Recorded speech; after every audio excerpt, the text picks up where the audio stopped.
Mulai. Bismillahirrahmanirrahim. Assalamualaikum warahmatullahi wabarakatuh. Alhamdulillah wassalatu wassalamu ala Rasulillah wa ala alihi wa sahbihi wa mawalah wa la hawla wa la quwata illa billahi wa ba'du. Alhamdulillah, segala puja dan puji hanya milik Allah subhanahu wa ta'ala.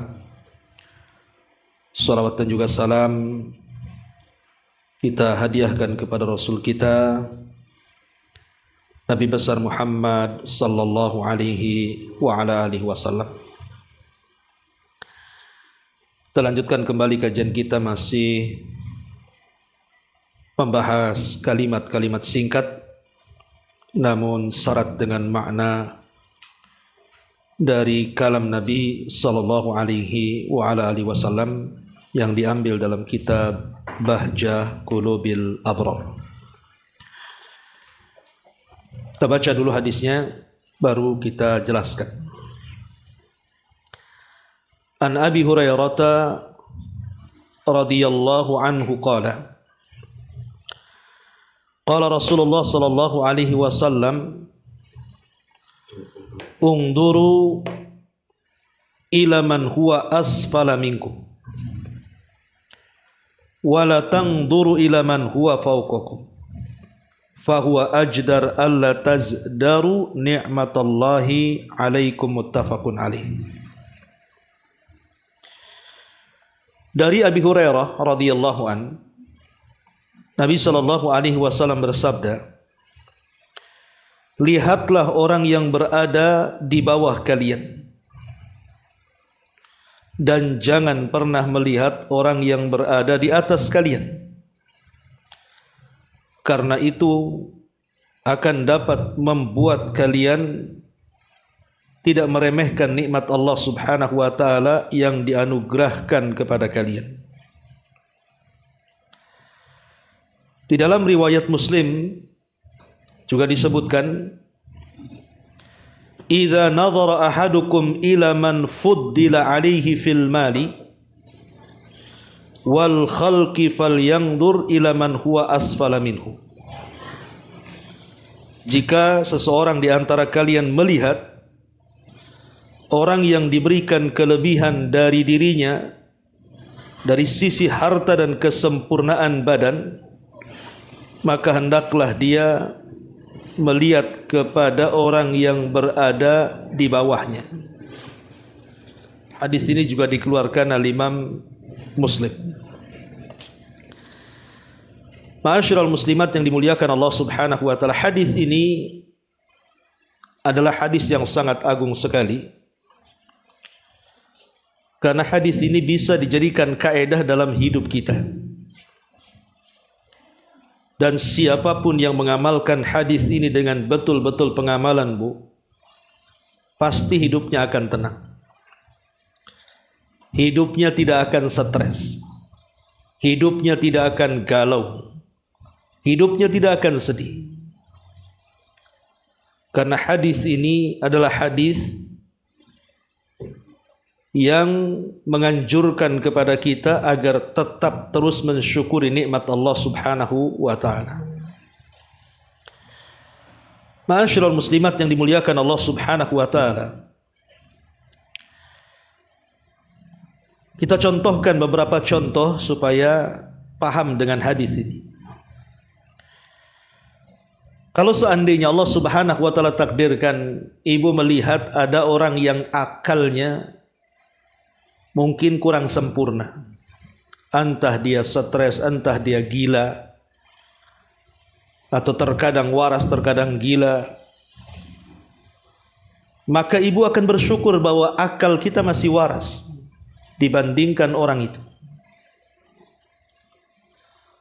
Atau boleh jadi mungkin dari segi harta, mungkin ada orang yang jauh lebih miskin dibandingkan kita. Dari segi tempat tinggal, alhamdulillah kita masih lebih baik dibandingkan orang lain. Kita punya rumah, orang tidak punya rumah. Kita tidak ngontrak, orang ngontrak. Rumah kita masih besar, rumah orang kecil. Lah ketika kita memandang ke yang di bawah, bukan memandang ke yang di atas, maka tenang hidup kita. Kita bisa bersyukur kepada Allah Subhanahu wa taala. Atau contoh masalah kesehatan. Pamannya kita melihat ada orang yang buta matanya, kita bisa melihat, alhamdulillah. Ada orang yang tuli telinganya, kita masih bisa mendengar, alhamdulillah. Ada orang yang terbaring, stroke, tidak bisa bergerak, alhamdulillah kita masih bisa bergerak. Ada orang yang terbaring sama sekali, sehingga makan disuapi, minum diminumi, bergerak ke kamar mandi pun harus dipapa. Alhamdulillah kita bisa makan sendiri, minum sendiri, gerak sendiri. Ini semua nikmat Allah Azza wa Jalla yang harus kita syukuri. Makanya Rasul mengatakan lihat ke bawah, jangan lihat ke atas. Ya. Atau mungkin masalah-masalah yang lain, masalah-masalah kehidupan dunia. Mungkin ada saudara kita yang stres gara-gara faktor ekonomi. Dia susah cari pekerjaan, alhamdulillah kita masih ada pekerjaan. Atau mungkin masalah-masalah yang membuat dia galau hidupnya. Mungkin ditinggal mati keluarganya, orang-orang yang dicintainya. Dan kita masih ada orang-orang yang kita cintai. Kita masih diberikan pekerjaan. Suami kita masih alhamdulillah diberikan kesehatan. Maka kita harus bersyukur karena Rasul mengatakan lihat ke bawah, jangan lihat ke atas. Atau mungkin juga ada orang-orang yang diberikan, contoh umpamanya, ada satu keluarga, mungkin anaknya nakal, anak kita alhamdulillah tak nakal. Anak orang lain durhaka kepada orang tuanya, anak kita pula tidak. Atau mungkin orang tuanya jelek akhlaknya, kita punya orang tua baik akhlaknya. Kita punya saudara baik-baik dengan kita. Lah kita harus bersyukur tuh, karena rupanya kita masih lebih baik daripada dia. Itulah makna hadis lihat ke bawah, jangan lihat ke atas. Ya. Atau mungkin lebih daripada itu, sekupnya lebih besar lagi. Contoh umpamanya kita hidup di negara aman. Alhamdulillah negeri kita ini negeri yang aman. Tidak ada peperangan seperti yang terjadi di beberapa negara di dunia ini. Tidak seperti Rusia yang perang dengan Ukraina, tidak seperti Palestina yang perang dengan Israel, dan begitu seterusnya. Kita bisa melihat kondisi mereka. Pengungsian di mana-mana, susah makan, obat-obatan susah. Alhamdulillah di negeri kita negeri yang aman. Mau ke pasar saja tidak takut, mau jalan kemana saja aman. Maka kita harus bersyukur karena kita melihat negara kita lebih baik dibandingkan negara yang jauh keamanannya lebih rendah dibandingkan negara kita.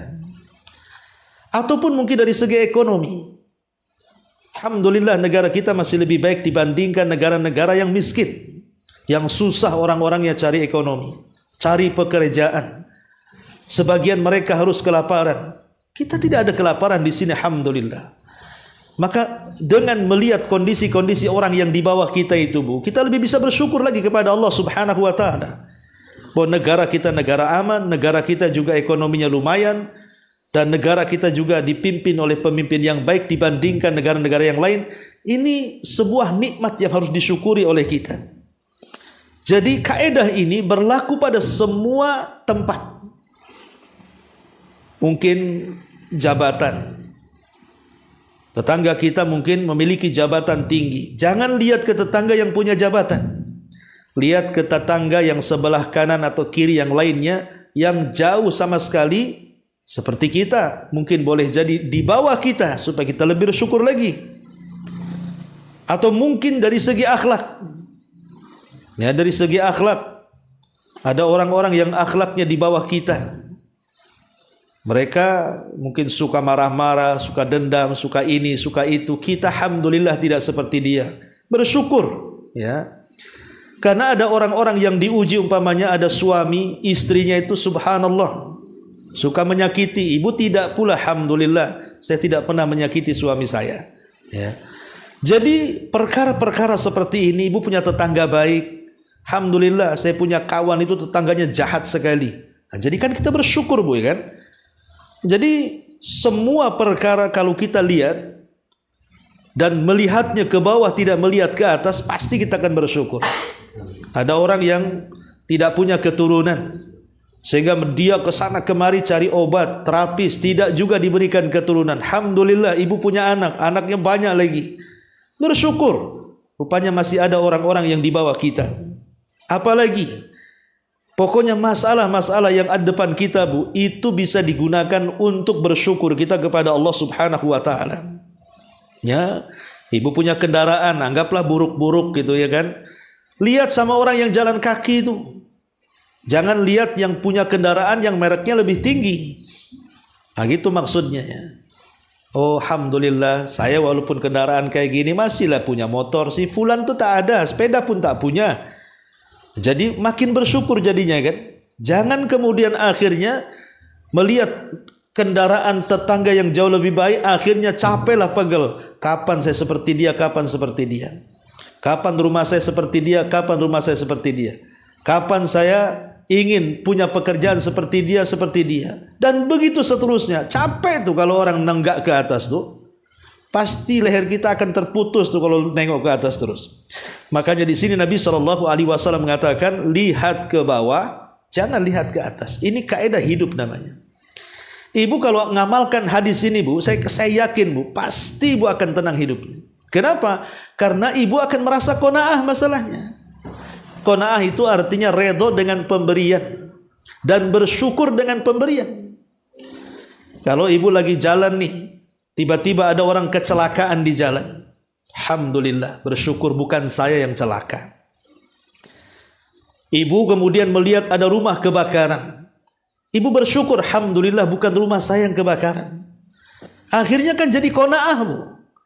Redho dengan pemberian Allah Subhanahu wa taala, dan itu yang bisa menenangkan hati. Sekali lagi, kalau kita terus menenggak ke bawah, maka hati tenang. Tapi kalau kita ke atas terus pandangannya, ibu tidak akan tenang hidupnya, Bu. Saya garanti tidak akan tenang hidupnya. Sampai kapanpun tidak akan tenang. Karena ibu akan was-was terus tuh. Akan curiga-curiga terus. Kemudian timbul dari kecurigaan itu hasad dan dengki ujung-ujungnya, Bu. Kenapa ya tetangga itu kok bisa dia bangun rumah ya? Kerjaannya, perasaan suami saya lebih baik kerjanya. Jangan-jangan. Nah, mulai dia curiga, ya. Kenapa si Anu itu kok mobilnya kok bisa ganti kan? Uang dari mana tuh? Urusan dia, Bu. Soal dia punya uang nggak punya uang bisa beli mobil, itu urusan dia. Rizki Allah itu Allah kasih loh secara adil. Jangan iri hati, itu gara-gara ibu pandangnya ke atas terus tuh jadinya hasad. Tetapi kalau seandainya ada tetangga kita diberikan nikmat, maka katakan sebagaimana yang dikatakan para ulama, alhamdulillah, Allah sudah berikan nikmat kepada tetangga saya, tetapi ya Allah berikan nikmat yang jauh lebih baik lagi dibandingkan tetangga saya kepada saya. Harusnya kan begitu, supaya tenang hidupnya. Makanya Nabi SAW mengatakan, ungzuru ila man huwa asfala minkum, lihat kepada yang bawah. Para ulama mengatakan bahwa hadis ini tidak sedang bicara urusan agama, Bu. Hadis ini khusus bicara urusan dunia. Kalau urusan agama jangan bawa-bawa hadis ini, Bu. Ingat ya, kalau urusan agama jangan membawa hadis ini diterapkan. Tapi hadis ini khusus urusan dunia saja. Sebab kalau urusan agama ibu bawa hadis ini nggak akan meningkat-ningkat nanti agamanya. Contoh pamannya kan, ibu sholat pamannya satu hari pamannya cuma 2 waktu saja, maghrib sama isya. Tetangga sebelah itu sholatnya seminggu sekali, Bu, Jumat saja. Akhirnya ibu mengatakan, aku masih mending, alhamdulillah lah, aku kan masih sholat dua waktu. Tuh tetangga seminggu sekali. Bukan begitu, Bu. Ya, bukan seperti itu. Kalau urusan agama kita balik kaedahnya, lihat ke atas, jangan lihat ke bawah. Lihat kepada tetangga yang rajin sholat, tiru dia supaya berkembang agamanya. Pamannya tetangga ada orang bakhil sabakhil-bakhilnya, pelit sapelit-pelitnya. Akhirnya kemudian ibu pun ingin seperti dia. Kan ada juga contohnya. Gak apa-apa saya bakhil, masih si Anu lebih bakhil lagi katanya. Kok gitu jadinya kan? Gak berkembang jadinya. Ibu bakhil karena merasa tetangga jauh lebih bakhil lagi. Gak akan berkembang agamanya. Ibu punya kawan nih, Hafalannya mungkin juz amma, ya kan? Kemudian ibu juga juz amma. Alhamdulillah lah, masih sama-sama dia juz amma. Si Anu itu tak pernah tuh ngapal, wadduha aja tak bisa. Ya. Jadi tak bisa, soal agama itu jangan dikiaskan dengan hadis ini. Ya, hadis ini bukan bicara soal agama, tapi hadis ini bicara soal dunia.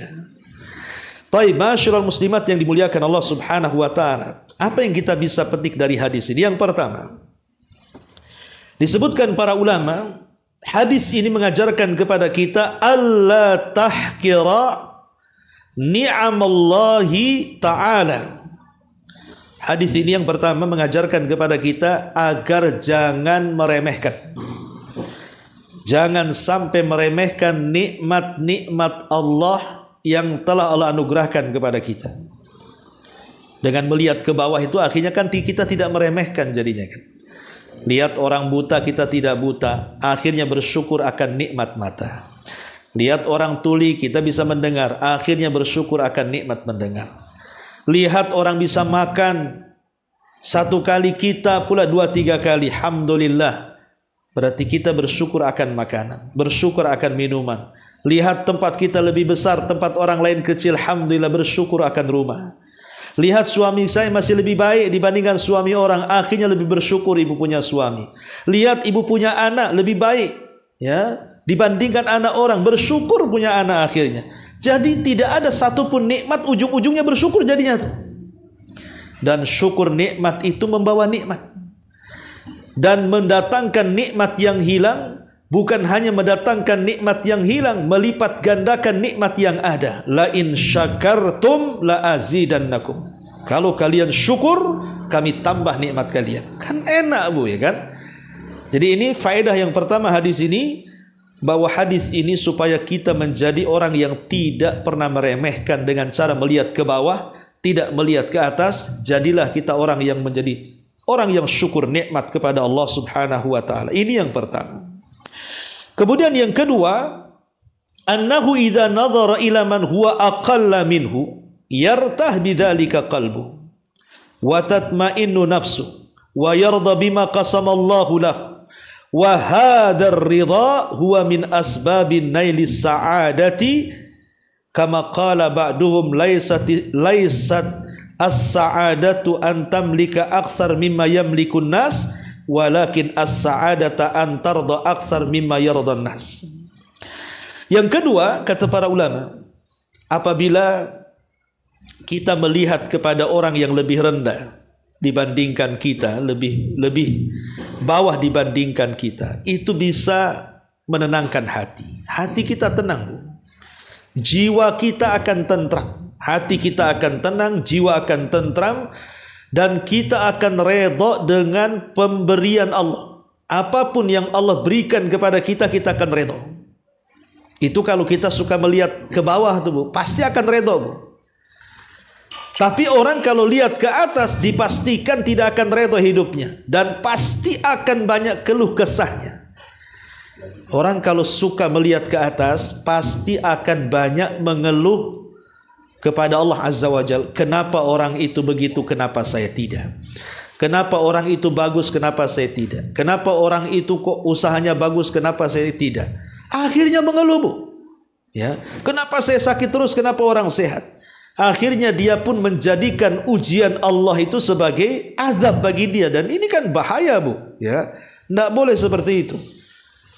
Makanya kalau kita senantiasa memandang ke bawah, timbul perasaan redha dengan pemberian Allah Subhanahu wa taala, dan lisan kita tidak mungkin tasakhut. Tidak mungkin kemudian keluh kesah terus kepada Allah Subhanahu wa taala. Makanya kata para ulama, redha ini adalah sebab mendapatkan kebahagiaan. Sebagaimana para ulama mengatakan, bukanlah kebahagiaan itu, laisatis sa'adatu an tamlik akthar mimma yamlikun nas. Bukanlah kebahagiaan itu kita mendapatkan harta jauh lebih banyak dibandingkan orang. Kata ulama, saya ulangi, bukanlah kebahagiaan itu di mana kita memiliki harta yang jauh lebih banyak, anak yang jauh lebih banyak, kedudukan yang lebih tinggi dibandingkan manusia. Bukan itu kebahagiaan itu. Akan tetapi kata para ulama, walakin Akan tetapi antardo akthar mimma yardhan nas. Ketika kita bisa redha dengan pemberian, lebih banyak redhonya dibandingkan redhonya manusia. Inilah kunci kebahagiaan. Kalau redho kita dengan pemberian Allah jauh lebih banyak dibandingkan redhonya manusia, itulah kebahagiaan. Kalau kita melihat saudara kita keluh kesah, dagangan tidak laku ngeluh gitu ya, usaha tidak lancar ngeluh, sakit sedikit ngeluh, kita tidak. Kita redha. Ini semua sudah takdir Allah Azza wa Jalla. Pasti Allah kasih terbaik dengan ujian ini. Kan tenang, Bu. Itulah hakikat kebahagiaan kata ulama. Ya. Saya ulangi di sini kaidah para ulama, bukanlah kebahagiaan itu laisat as-sa'adatu an tamlik aktsar mimma yamlikun nas. Bukanlah kebahagiaan itu karena kita memiliki lebih banyak harta dibandingkan orang. Lebih banyak keturunan dibandingkan orang. Lebih cantik dibandingkan orang. Lebih tinggi pangkatnya dibandingkan orang. Lebih banyak pengikutnya dibandingkan orang. Bukan itu. Tetapi orang yang bahagia itu adalah orang yang redhonya lebih banyak kepada Allah dibandingkan manusia lain redhonya kepada Allah. Itulah kaidah yang harus ibu terapkan dalam kehidupan kita. Insya Allah, Bu, hadis ini membawa ketenangan hidup. Ini yang kedua. Yang ketiga, fi hadzal hadis, dalam hadis ini, an-nahyu an yanzura al-insan ila man huwa fawqahu fi umuri dunya. Hadis ini adalah larangan keras bagi kita untuk memandang manusia kepada yang jauh lebih atas dibandingkan dia. Tidak boleh kita suka memandang orang itu yang jauh lebih atas dibandingkan kita dalam urusan dunia. Nanti ujung-ujungnya sakit hati, Bu. Ya. Ibu saja kalau nenggak ke atas kan capek leher itu kan, Bu. Kalau ibu memandang tetangga yang lebih kaya, ya kan, tetangga yang lebih baik kehidupannya, atau mungkin kawan-kawan ibu yang nampak hartanya banyak, kemana-mana bawa mobil bagus, tas bagus, baju bagus, lama-lama ibu sakit hati, Bu. Ya, lama-lama stres kan. Kapan saya punya baju kayak dia ya? Saya punya tas kayak dia kan, yang branded itu. Kapan kok sendalnya cantik kali ya? Itu lama-lama stres, Bu. Ya. Karena yang dipandang itu yang ke atas. Makanya kenapa dalam pergaulan pun kalau bisa, Bu, cari yang sekufu. Ibu kalau berteman cari yang sekufu. Maksudnya sekufu itu yang setaralah dengan ibu, gitu ya. Temannya tidak terlalu kaya, tidak terlalu miskin lah, samalah dengan ibu lah istilahnya kan. Ibu juga tidak kaya, tidak miskin, kawan juga sama. Kalau kita berkawan dengan yang selevel, Bu, insya Allah tenang kita ini. Apalagi berkawan dengan yang di bawah level ibu. Berkawan dengan yang jauh lebih miskin lagi dibandingkan ibu, lebih tenang lagi. Tapi kalau ibu berkawan dengan orang kaya nih, ibu ya pas-pasan hidupnya, kawannya orang-orang kaya, sekali naik mobil naik bank kan gitu ya. Nanti masuk ke rumah orang itu nengkok cangkirnya ini berapa nih? Ini ratusan juta nih. Belum kompornya, belum ininya, belum itunya. Nanti pulang lemes, Bu. Ya, tengok kompor ibu hitam semua, kompor orang mengkilat-kilat kan itu. Ini kan nanti jadi sakit hati jadinya, nggak tenang hidupnya. Makanya Rasul melarang jangan pernah melihat ke atas, ya, dalam urusan dunia. Kenapa demikian? Kata para ulama, li anna hadzan nadharu yu'addi ila an yahkira ni'amillahi alaihi. Sebab kata ulama, kalau kepala kita terus menenggak ke atas, melihat yang jauh lebih baik dibandingkan kita, ujung-ujungnya, Bu, kita akan meremehkan nikmat Allah. Pasti akan merendahkan nikmat Allah. Kita jarang bersyukur akhirnya kan, Bu. Kita jarang bersyukur akhirnya. Harusnya kita bersyukur dengan ibu bisa makan di pagi hari, bisa minum di pagi hari, diberikan kesehatan. Harusnya ibu bisa bersyukur, akhirnya nggak bersyukur. Karena apa? Melihat terus orang lain tuh. Kapan seperti dia, kapan seperti dia, kapan bersyukurnya? Itulah makanya kalau memandang ke atas tuh hilang perasaan syukurnya, seolah-olah Allah tidak pernah berikan nikmat kepada kita. Ini bahaya, ya. Jangan sampai kemudian ada perasaan seperti itu, karena ini akan mengakibatkan kepada qalaq. Qalaq itu artinya kegundahan dalam hati. Ma'asyiral muslimat yang dimuliakan Allah Subhanahu wa taala, ini yang ketiga. Kemudian yang keempat di antara faedah hadis ini. Yang keempat adalah fi hadzal hadis bayanu kaifiyati mu'alajati da'il hasadi wa tatallu'i ila ma huwa fi aidin nas. Hadis ini sebagai obat, Bu. Hadis ini adalah hadis yang mengajarkan kepada kita obat yang paling mujarab untuk mengobati penyakit hati. Jadi hadis ini adalah hadis yang dijadikan obat untuk mengobati penyakit hati, terutama hasad dan melihat-lihat kekayaan orang, melihat-lihat jabatan orang, melihat-lihat nikmat orang. Kalau kita membaca hadis ini, kita nggak peduli mau tetangga kaya, terserah dia, mau tetangga tinggi pangkat jabatannya, suka-suka dia, saya nggak peduli. Saya punya kehidupan sendiri, dia punya kehidupan sendiri. Allah sudah memberikan yang terbaik kepada saya, dia pun Allah sudah berikan yang terbaik. Akhirnya, Bu, tenang, tidak ada hasad dalam hati itu. Kenapa? Karena kita tidak pernah memandang dia. Tapi kalau kita pandang terus sama dia, akhirnya hasad tadi yang timbul kan. Dari hasad timbul dengki, dari timbul dengki penyakit hati, dari penyakit hati penyakit badan pula muncul. Orang lain yang senang, kita pula yang susah jadinya. Ya, ini juga yang keempat di antara faedah hadis ini. Ma'asyiral muslimat yang dimuliakan Allah Subhanahu wa taala, dan yang terakhir tentunya juga at-tuma'ninatul qalbiyatu la tahsulu illa bil qanaati bima qasamallahu lil abdi. Bahwa hadis ini mendatangkan ketenangan hati. Hati kita akan tenang. Karena tenang itu tidak bisa diraih kecuali dengan qanaah. Ingat bahwa ketenangan hati itu tidak bisa diraih kecuali dengan adanya qanaah. Qanaah itu ikhlas dengan pemberian Allah sedikit ataupun banyak, sehat ataupun sakit, senang ataupun susah. Itu yang terbaik yang Allah berikan kepada kita.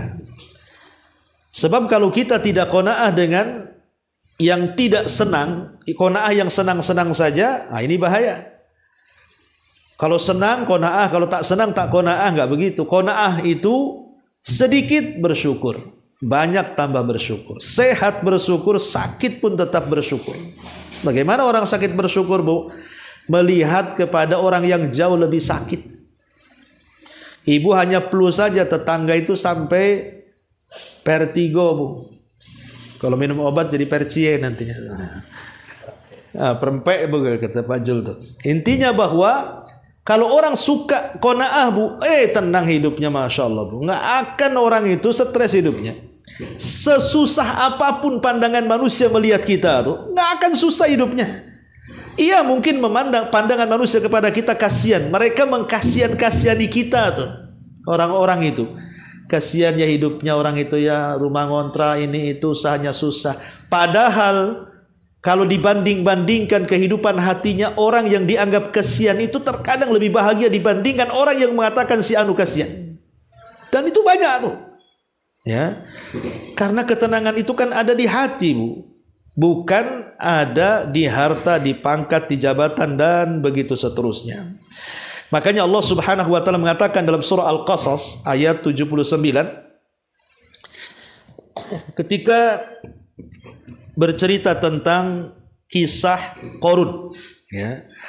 Jadi si Qarun ini, Bu, kalau keluar rumah itu pakaiannya dipakai semua. Jadi pakaian-pakaian kemegahannya itu dipakai semua. Emas-emasnya, perak-peraknya, pokoknya semua melekat di badan dia. Jadi orang-orang melihatnya. Kendaraannya, pakaiannya, perhiasannya dipakai semuanya. Sehingga orang-orang yang memandangnya, dikatakan dalam Al-Quran, qalal ladzina yuridunal hayatad dunya ya laita lana mithla ma utiya Qarun. Dan orang-orang yang menginginkan kehidupan dunia itu, mereka berkata, mudah-mudahan kita mempunyai harta kekayaan seperti apa yang diberikan Allah kepada si Qarun. Lihat. tabiat manusia, Bu, tabiat manusia pasti menginginkan kekayaan. Tidak ada orang yang tidak ingin kaya. Pasti semua ingin kaya kan, Bu? Ya. Dan ketika kita melihat kekayaan orang, pasti kita kepengen juga seperti dia. Makanya Al-Quran menyebutkan ketika orang-orang melihat Qarun dengan kekayaannya, mereka mengatakan, ya Allah, aku pengen juga lah seperti dia. Saya kira semua orang pengen seperti itu. Itu tabiat manusia. Tetapi ketika Allah tenggelamkan Qarun dan seluruh kekayaannya, mereka pun mengatakan, aku tak mau seperti Qarun, katanya. Terbalik kan gitu. Ya. Artinya dari sini ketika kemudian kita memandang orang lain dengan yang lebih tinggi dibandingkan kita, hilang syukur kita kepada Allah. Dipastikan hilang syukur kita. Nggak akan bersyukur lagi kita kepada Allah. Ya, karena merasa bahwa nikmat kita ini kecil. Allah itu ngasih kok nggak seperti dia kasih ya. Allah kok seperti ini ya sama saya. Seperti itu akhirnya. Padahal saya sudah sholat, katanya Ustadz, kalau sholat itu nanti pintu rezeki terbuka katanya. Saya sudah sedekah, katanya dilipat gandakan. Saya sudah sholat duha, sholat ini, sudah zikir ini, sudah saya amalkan semuanya kok. Mana kata Ustadz, bual aja, tak kaya-kaya pun saya, katanya. Oh, dia tidak paham bahwa kekayaan itu adalah ghinal qalbi. Kekayaan itu kekayaan hati yang sebenarnya. Karena banyak orang kaya itu tidak senang hidupnya. Makanya hadis ini hadis yang bagus sekali, amalkan hadis ini. Ya, ungduru ila man huwa asfala minkum wala tangduru ila man huwa fawqakum. Lihat yang bawah, jangan lihat ke atas. Kata Allah dalam Al-Quran surah At-Taha ayat 131, wala tamudanna ainaika ila mamatta'na bihi azwajam minhum zahratal hayatid dunya litaftinahum fihi. Dan janganlah engkau wahai Muhammad tunjukkan pandangan matamu kepada kenikmatan yang telah kami berikan kepada sekelompok orang sebagai bunga kehidupan dunia, agar kami uji mereka dengan kesenangan itu. Karena gini Bu, orang yang di atas kenikmatan itu belum tentu mereka itu dicintai Allah. Bisa saja dalam bentuk istidraj. Sengaja mereka diberikan kaya, nanti satu saat Allah berikan penyakit yang terkadang kekayaannya tidak bisa mengobatinya. Allah berikan anak-anak yang durhaka yang terkadang kekayaan tidak bisa merubahnya. Rumah tangga amburadul yang terkadang kekayaan tidak bisa merubahnya. Siapa yang tahu kalau itu istidraj? Makanya kemudian bersyukurlah dari nikmat yang ada, jangan kufur dari nikmat yang telah Allah Subhanahu wa taala anugerahkan kepada kita. Ma'asyiral muslimat yang dimuliakan Allah Subhanahu wa taala, baik kita sedikit baca apa yang dikatakan pengarang di kitab ini. Di sini kata beliau, Syekh Sa'di rahimahullahu taala, hadis ini menghasung agar bersyukur kepada Allah dengan mengakui nikmat-nikmatnya, menyebutnya, menjadikan nikmat tersebut sebagai sarana agar dapat mentaati Allah Subhanahu wa taala. Kita tahu bahwa syukur nikmat itu kan tiga Bu ya. Syukur nikmat itu ada tiga. Satu, i'tiraf, ada pengakuan bahwa nikmat itu datang dari Allah. Ini penting. Karena banyak orang yang diberikan nikmat tidak mengakui nikmat itu datang dari Allah tuh. Seperti Qarun akhirnya. Ketika datang syariat zakat, dia mengatakan enak saja si Musa ngirim-ngirim orang minta zakat kepada saya. Ini kekayaan hasil jerih payah saya. Itu orang yang tidak pernah mengakui nikmat itu datang dari Allah. Maka jangan sekali-kali seperti ucapan Qarun yang mengatakan saya dan saya. Ya, wajar saya kaya, saya cerdas. Wajar saya kaya, saya kan kerjanya bagus. Wajar saya kaya, saya kan sekolah tinggi. Nggak ada. Itu semua datang dari Allah Subhanahu wa taala. Ini yang pertama. Yang kedua, di antara rukun syukur nikmat itu adalah membelanjakan nikmat dalam rangka ketaatan, seperti yang dikatakan di sini. Ya, menjadikan nikmat-nikmat itu sebagai sarana ibadah kepada Allah Subhanahu wa taala. Ibu punya motor digunakan untuk kajian gitu ya. Nah, kemudian ibu punya kendaraan ke tempat-tempat yang manfaat, jangan ke kawan-kawan yang tukang-tukang gibah didatangi pula dengan motor itu. Jadi gunakan nikmat itu ketaatan. Ibu sehat, bisa sholat. Ibu bisa memandang, bisa baca Quran. Ibu bisa mendengar, dengarkan murotal. Jadi ibu punya tangan, bantu orang. Nah, itu nikmat-nikmat yang maksudnya Berikan kepada yang taat kepada Allah. Dan yang ketiga rukun nikmatlah tahaddus bin ni'mah. Tampakkan nikmat itu. Kalau dengan lisan kita katakan alhamdulillah gitu ya. Kalau dengan perbuatan ya kita nampakkan harta itu untuk sedekah dan begitu seterusnya. Itu disebut rukun nikmat, rukun syukur nikmat. Kemudian kata beliau Syekh Sa'di rahimahullahu taala, sang pemberi nikmat serta dengan menjalankan seluruh sebab yang membantu agar dapat bersyukur, karena sesungguhnya bersyukur kepada Allah merupakan induk ibadah, pangkal dari berbagai kebaikan dan perkara yang paling diwajibkan atas seorang hamba. Sungguh tidaklah kenikmatan pada diri seorang hamba, nikmat lahir ataupun batin, khusus ataupun umum, kecuali nikmat tersebut berasal dari Allah subhanahu wa ta'ala. Ingat, semua nikmat itu datang dari Allah. Wa in ta'uddu nikmatallah la tusuha. Kalau ibu menghitung nikmat Allah tidak akan kehitung. Jangan cerita nikmat di luar badan kita, Bu. Ibu ngacak sajalah. Kata Allah, wa fi anfusikum afala tubsirun. Pada diri kalian tidakkah kau lihat nikmat banyak sekali dalam badan kita? Banyak sekali dalam badan kita itu. Dahulu ada seorang datang kepada seorang alim mengeluhkan gara-gara ekonomi. Susah ekonominya. Datang kepada seorang alim. Kemudian dia mengatakan, kalau nggak salah datang kepada seorang yang bernama Yunus ibn Ubaid. Yunus ibn Ubaid rahimahullah ta'ala, seorang alim.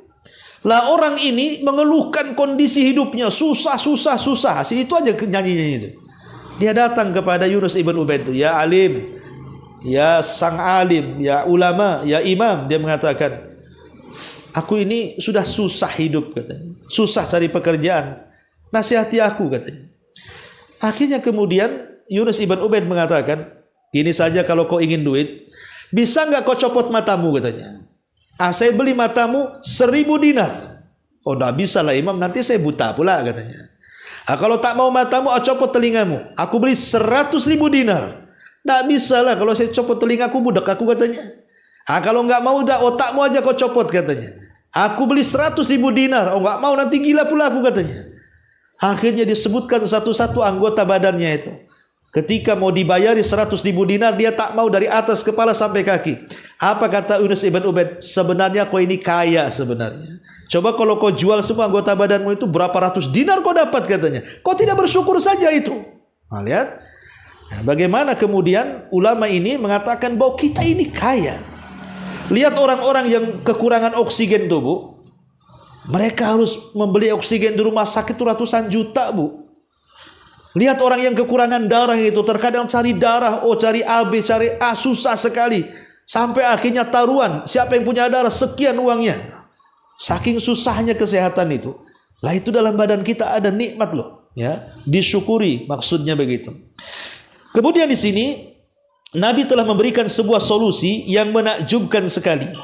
Sebab yang kuat untuk bersyukur kepada nikmat Allah Subhanahu wa taala, yaitu dengan melihat kepada orang yang tingkatannya lebih rendah dibandingkan dirinya. Dari sisi mungkin pikiran, ataupun mungkin pikiran tadi, orang ini lebih bodoh dibandingkan saya. Bersyukur bahwa ibu lebih pintar dibandingkan dia, karena ibu sekolah kan itu ya. Ada orang yang bodoh-bodoh gitu. Alhamdulillah ibu masih cerdas. Bersyukur diberikan kecerdasan. Jangan pula negak ke atas tengok profesor, ya kalau tak ibu kan itu ya. Nah, ini yang pertama. Yang kedua kata beliau, dari nasab. Alhamdulillah saya orang baik-baik. Ibu saya baik, orang tua saya baik. Itu yang sebelah itu enggak jelas itu orang tuanya. Jadi bersyukur. Kemudian juga dari harta. Ibu masih punya harta, orang lain tak punya harta, akhirnya bersyukur.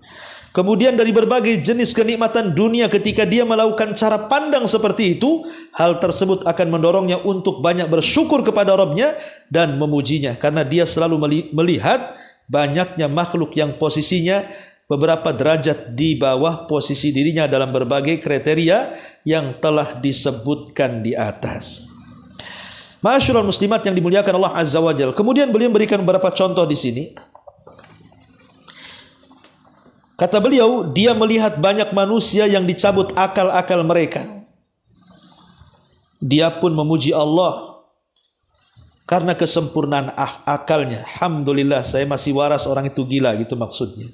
Dia menyaksikan banyak manusia yang tidak memiliki kesempatan, bahkan Untuk makan pokok pun mereka susah. Ibu masih bisa makan, alhamdulillah masih bisa makan.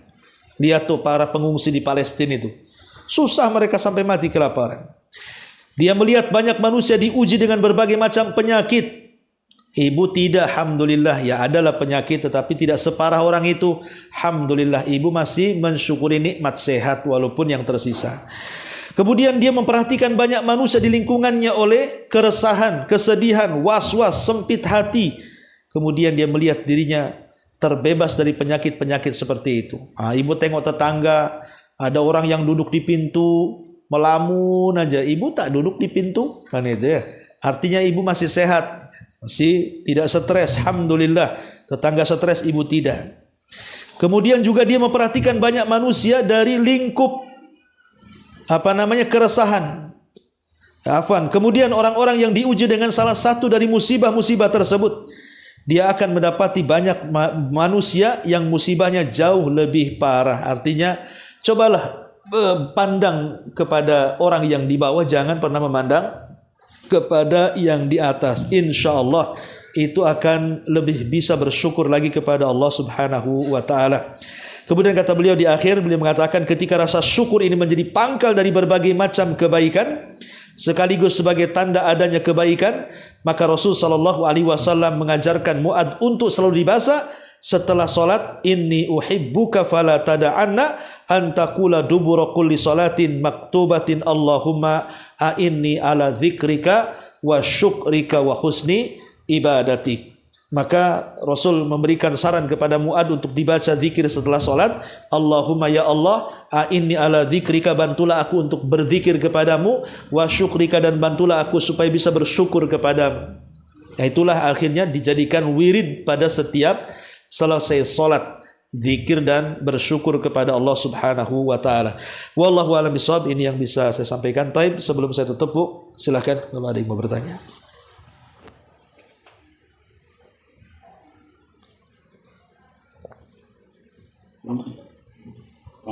Enggak, Bas. Jangan manis-manis. Baguslah pakai madu.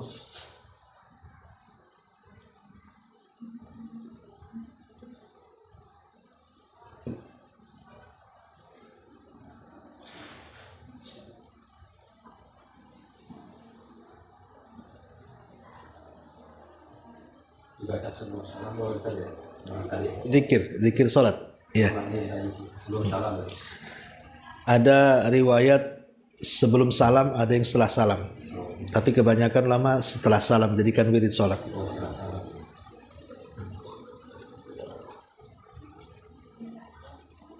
Halo Bu, nggak ada? Kalau nggak ada, kita tutup.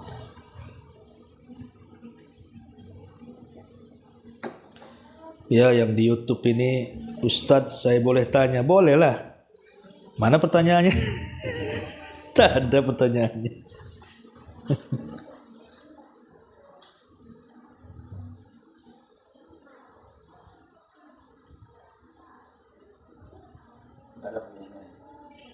Nggak tahu, lagi ngetik mungkin. Cuma nanya aja, mau tanya.